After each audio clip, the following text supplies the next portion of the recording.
चलो आज हम लोग एक नया चैप्टर शुरू करते हैं और वो चैप्टर का नाम होगा हमारा अम्ल क्षार एवं लवण।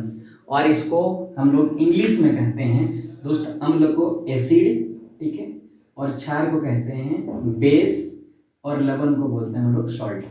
ये टर्म भी आप लोग सीखते जाना, काहे कि आप लोगों को इसके बाद जब 11th-12th पढ़ेंगे तो हिंदी मीडियम में लगभग स्टूडेंट नहीं पढ़ते हैं, मैक्सिमम स्टूडेंट्स फिर इंग्लिश में कन्वर्ट हो जाते हैं, तो बहुत सारे बच्चों को दिक्कत भी होता है। तो हम आपको इंग्लिश के टर्म भी बताते जाएंगे जो आपको भी सीखने को मिलेगा, ठीक है।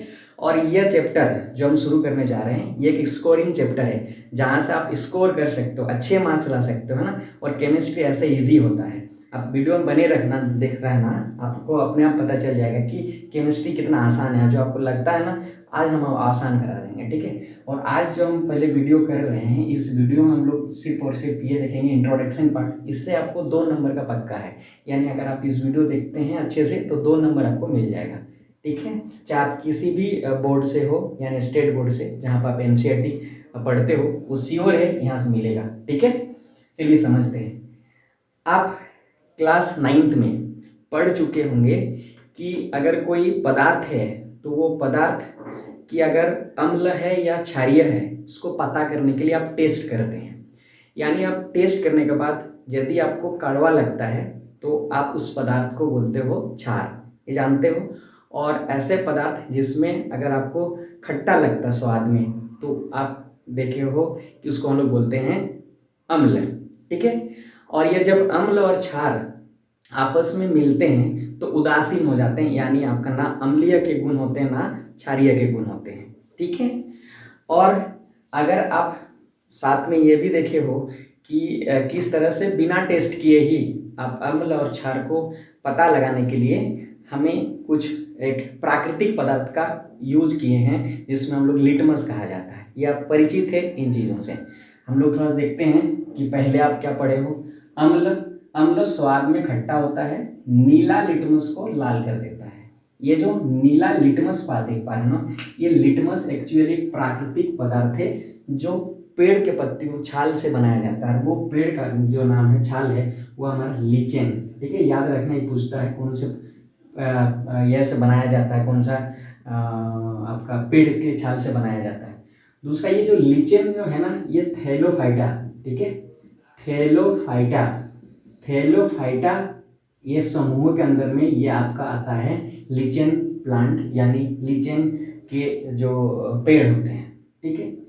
अगला हम देखते हैं क्षार स्वाद में कड़वा होता है और लाल लिटमस को नीला कर देता है ना। ये भी लिटमस को नीला कर देता है। हम आगे समझेंगे कैसे याद करोगे, वो भी हम आपको सिखा देंगे कैसे लाल लिटमस को नीला कौन कर देता है, कौन नीला को लाल कर देता है। ये बहुत अच्छा तरह से आप भूलोगे नहीं, ठीक है।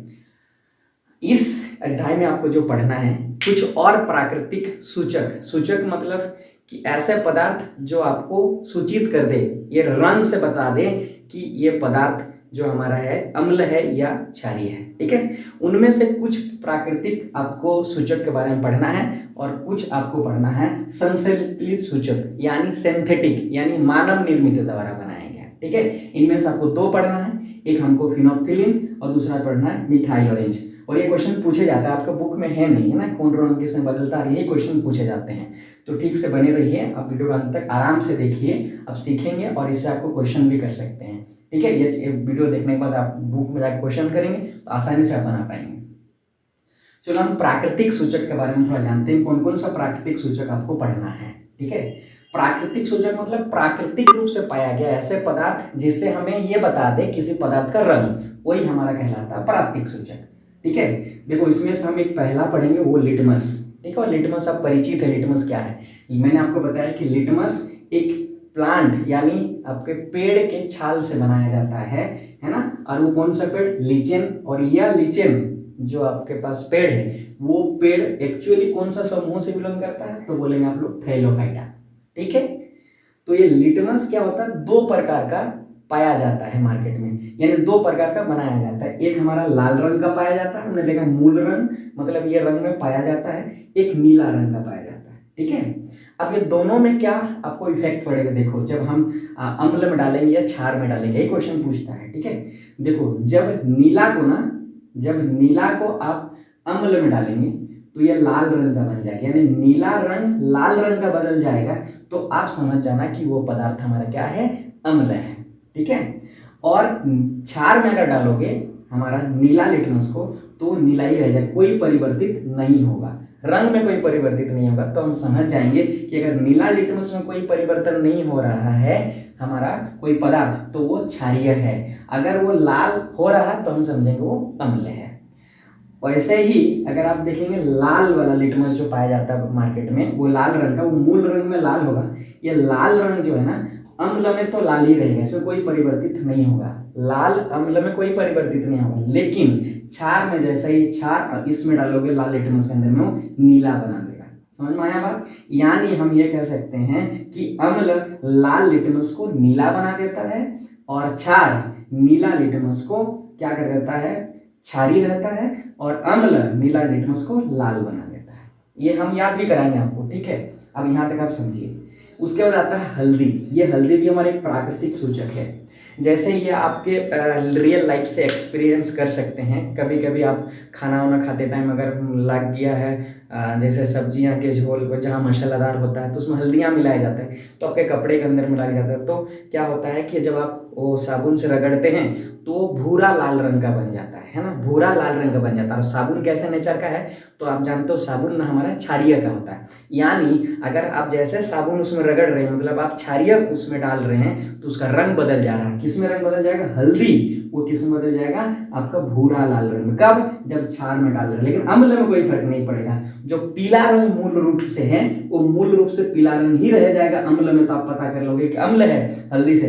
अगर हमारा हल्दी डालने पर अगर पदार्थ भूरा लाल रंग में बदल जाए तो आप समझ लेना ये हमारा जो है वो क्षारीय पदार्थ है। कौन सा पदार्थ है? क्षारीय पदार्थ है। सो इस प्रकार हम हल्दी से भी पता कर पा रहे हैं किसी पदार्थ की रंग, और उस रंग से हम पहचान पा रहे हैं कि वो हमारा क्या क्षारीय है या अम्लीय है। तो याद रखना, जब हल्दी में आप डालोगे अम्ल को तो कोई प्रभाव नहीं पड़ेगा, यानी पीला कलर तो पीला कलर ही रह जाएगा। लेकिन मेरे दोस्त अगर आप क्षार में डालते हो तो भूरा लाल रंग का हो जाएगा, तो आप समझ जाएंगे कि हमारा क्षारीय पदार्थ है। अगला ऐसे ही हमारा लाल पत्ता गोभी है ना, आप लोग लाल पत्ता गोभी देखेंगे, गोभी के पत्ता है ना, वो गोभी का पत्ता एक्चुअली बैगनी रंग का होता है ना, बैगनी रंग मूल रूप से होता है। ये हम क्या करेंगे, जब अम्ल डालेंगे ना तो ये क्या हो जाएगा? लाल हो जाएगा। ठीक है, और जब यानी लाल पत्ता का भी लाल ही रहेगा, कोई प्रभाव नहीं पड़ेगा। क्या प्रभाव पड़ेगा? कोई प्रभाव नहीं पड़ेगा। किसमें? लाल पत्ता गोभी में। लेकिन अगर क्षार में डालेंगे ना तो नीला कर देगा। क्या कर देगा? नीला कर देना। याद रखना, लाल पत्ता गोभी क्षारीय में नीला हो जाता है और अम्ल में कोई प्रभाव नहीं पड़ता, यानी जो मूल रूप से रंग है वही रंग रह जाता है। ठीक है, अगला आप लोग आंसर करना, ये दो चीज आप लोग जरूर ढूंढना, इससे आप लोगों को एक्टिविटी होगी दिमाग का। एक हम दे रहे हैं आपको एग्जांपल, हाइड्रेजिया और जेरानियम, और एक याद रखना चाइना रोज है ना जिसको बोलते हैं, उसके पंखुड़ियों से एक्चुअली गुलाबी रंग का एक जल में डालेंगे तो गुलाबी का रंग हो जाएगा। तो आप ये भी बताना कि वो अम्ल में क्या होगा और क्षारीय में क्या होगा। ठीक है, ये भी आप लोग आंसर करना। एक हाइड्रेजिया, जेरानियम और पंखुड़ियां, चाइना है ना, चाइना रोज की पंखुड़ियां। और दो हम लोग जो पढ़ेंगे वो संश्लेषित सूचक। संश्लेषित सूचक मतलब इंग्लिश में उसको सिंथेटिक है ना, सिंथेटिक्स आप ये समझो कि मानव द्वारा निर्मित है ना, तो ऐसे सूचक को हम बोलेंगे संश्लेषित सूचक। और इसमें दो पढ़ना है आपको, एक पढ़ना आपको फिनोप्थेलिन और दूसरा पढ़ना है मिथाइल ऑरेंज। ठीक है, फिनोप्थेलिन और मिथाइल ऑरेंज। कौन कौन सा? फिनोप्थेलिन और मिथाइल ऑरेंज। ओके, ये जो फिनोप्थेलिन है ना मूल रंग से रंगहीन होता है, मतलब इसका रंग नहीं रहता, फिनोप्थेलिन का कोई रंग नहीं रहेगा। लेकिन जब आप इसको क्या करेंगे, अम्ल में डालेंगे ना तो रंगहीन ही रहेगा, कोई प्रभाव नहीं पड़ा, मतलब अम्ल में कोई प्रभाव नहीं पड़ेगा फिनोप्थेलिन। लेकिन मेरे दोस्त ये क्षार में जैसे ही डालोगे ना फिनोप्थेलिन को, ये गुलाबी रंग का हो जाएगा। क्या रंग का हो जाएगा? गुलाबी रंग का। यानी अम्ल में फिनोप्थेलिन का कोई प्रभाव नहीं होता, रंगहीन होता है, लेकिन क्षारीय पदार्थ में डालने पर ये गुलाबी रंग का बना देगा। तो आप समझ जाना ये क्षारीय पदार्थ है, और जो रंगहीन ही रहा, कोई रंग नहीं बदला, तो आप समझ लेना वो हमारा अम्ल पदार्थ है। वैसे ही एक और है जिसको हम बोलते हैं मिथाइल ऑरेंज। और methyl orange actually orange colour का ही होता है ना, ऑरेंज कलर का होता है। और ये ऑरेंज का मतलब नारंगी है ना, तो ये नारंगी रंग का ही होता है मिथाइल ऑरेंज। लेकिन जैसे अम्ल में डालेंगे ना, ये हमारे क्या बन जाएगा? लाल रंग का बन जाएंगे। और अगर आप क्षार में डालते हो तो पीला रंग का हो जाएगा। क्या हो जाएगा? पीला रंग का हो जाएगा। ये ध्यान में रखना फिनोप्थेलिन और मिथाइल ऑरेंज को। साथ में एक और सूचक होता है जिससे आप पता कर सकते हो बिना रंग में परिवर्तन किए ही कि कोई पदार्थ अगर हमारा क्षारीय है या अम्ल है। उस ऐसे सूचक को एक्चुअली हम लोग बोलते हैं गंधीय सूचक, यानी इंग्लिश में बोलते हैं ऑल्फैक्टरी इंडिकेटर। सूचक को इंडिकेटर बोलते हैं हम लोग इंग्लिश में। ये 3 होता है आपके बुक के अनुसार, एक लौंग, एक प्याज और वेनिला। ठीक है, ये आप गंध से भी पता कर सकते हो कोई पदार्थ अम्ल है या क्षारीय है। कैसे पता कर पाएंगे? जैसे ही अगर आप मान लो तो प्याज हम एग्जांपल ले रहे हैं, 3 याद रखना है, लौंग, प्याज और वेनिला क्या है? गंधीय सूचक है ना। आपको ऐसे क्वेश्चन पूछ सकता है इनमें से कौन सा गंधीय सूचक है, तो ये 3 में से एक डाल देगा, ये कोई और बाकी ये सारे जो आप लिखे हैं टेबल के रूप में वो भी आप डाल सकते हैं। तो आपको यहाँ से ऑब्जेक्टिव क्वेश्चन बन सकते हैं। ठीक है, या तो आपको बोलेगा 2 गंधीय सूचक का नाम लिखें, है ना, 2 ऑल्फैक्टरी सूचक का नाम लिखें, तो आप याद रखना लौंग, प्याज और वेनिला। ठीक है, इसमें जो अगर आप देखेंगे प्याज में क्या करता है, प्याज में अगर एसिड को डालेंगे ना, एसिड का मतलब अम्ल डालेंगे ना प्याज के साथ, तो कोई प्रभाव, कोई रंग में, या सॉरी रंग कह रहे हैं, उसका गंध में कोई परिवर्तित नहीं होगा। लेकिन अगर प्याज को क्षारीय पदार्थ के में डालोगे, प्याज को क्षारीय पदार्थ के साथ अगर साथ में लाते हैं तो वो एक्चुअली क्या हो जाएगा, जो गंध आता है ना वो गंध नहीं आएगा। तो इससे पता कर सकते हो कि हमारा क्षारीय है। और अगर कोई परिवर्तित नहीं हो रहा तो वो अम्ल है। अगर उसका जो गंध परिवर्तित हो गया, नहीं आ रहा है एकदम, तो आप समझ जाना वो हमारे क्या है, क्षारीय है।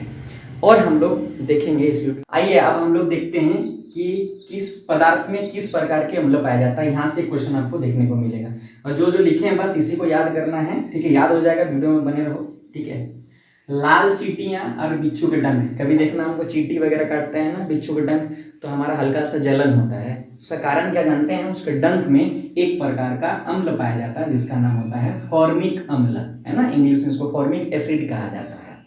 दूसरा, नींबू या संतरा, जो भी खट्टे पदार्थ है ना, जो भी खट्टे फल है, वो जितने सारे खट्टे फल है सब में आपको साइट्रिक अम्ल पाया जाता है। इसके अलावा नींबू और संतरा के अलावा अगर आपको कोई और खट्टे फल दे दे, बोलेगा इसमें किस प्रकार का आपका एसिड पाया जाता है, कौन सा अम्ल पाया जाता है, तो आप आंख मूंद के ये इंसान हो जाना चाहिए कि साइट्रिक अम्ल पाया जाता है।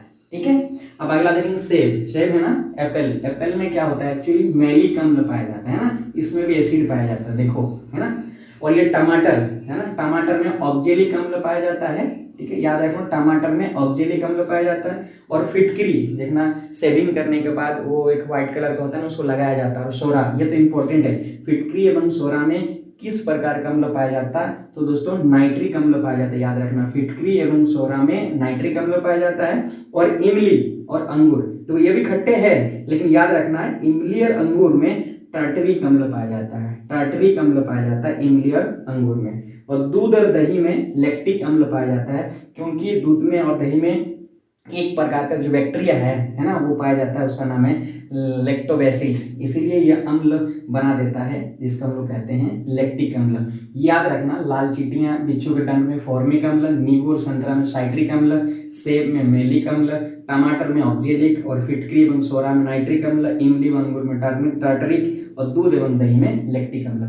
ये क्वेश्चन बाबू पूछे जाते हैं जो बुक में आपका नहीं है, ये क्वेश्चन लेकिन बनते हैं। ठीक है, चाहे आप MP बोर्ड से, दिल्ली बोर्ड से, झारखंड बोर्ड से, या किसी भी बोर्ड से जहाँ पे NCERT फॉलो होता है, ये पूछे जाते हैं। ठीक है।